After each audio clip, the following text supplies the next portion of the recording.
Tinanggal pala agad ang karakter ni Dante Rivero bilang si Don Gustavo Guerrero sa seryeng FPJ Batang Quiapo dahil nagkaroon daw ng malaking problema. Kwento ni Dante sa panayam niya sa vlog ni Julius Babaw. Nagkaroon kasi ng problema na hindi maiiwasan. No choice kami, no choice si Coco. Kinausap kaming lahat na we have to end our episode. Everything naman must come to an end.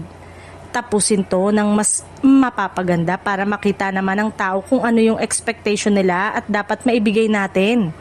Ibig namang tukuyin ni Dante o ni Don Gustavo na nagkakaproblema ay ang publicized issue ng ABS-CBN sa TV5 na hindi pa sila nagkakasingil sa kapamilya management ng utang na umabot sa halos sa 1 bilyong piso.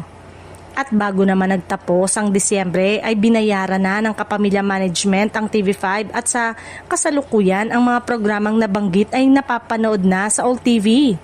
May nabanggit pa na veteran actor na para mas mapaganda pa ang nalalapit na pagtatapos ng FPJ Batang Quiapo ay ginamit na ni Coco ang sariling pera dahil nga limitado na ang funds nila.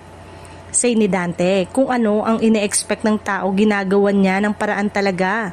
Kung minsan nga may mga pagkakataong kailangan naming i-reshoot o dagdagan ng eksena, he's willing to shell out sariling gastos kasi kung kailangan na kailangan kasi yung mga tagahanga niya ayaw niya nang may nasasabi sa kanya. Dagdag pa, kahit wala na ako sa Batang Quiapo, I'm still there. Ako'y nag-enjoy sa Batang Quiapo, umpisa hanggang sa matapos kami. We are one family and we are one team. Mamimiss ko ang Batang Quiapo. At ngayong wala ng taping si Dante ay papunta siya sa Amerika kung saan naroon ang anak niyang si Michael Rivero na dati ring artista.